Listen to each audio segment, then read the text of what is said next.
One of the toughest questions landlords ask and hope they never have to deal with is, how does the eviction process work in Arizona?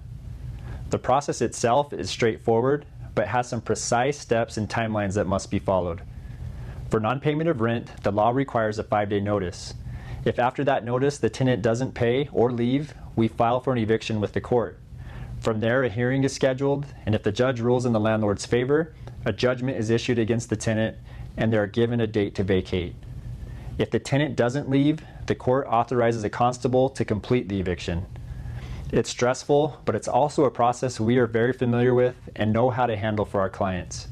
At Stratton Vantage Property Management, we take care of the notices, court filings, hearings, and getting your property re-rented quickly, so you don't have to worry about the legal side of an eviction. Thanks for watching.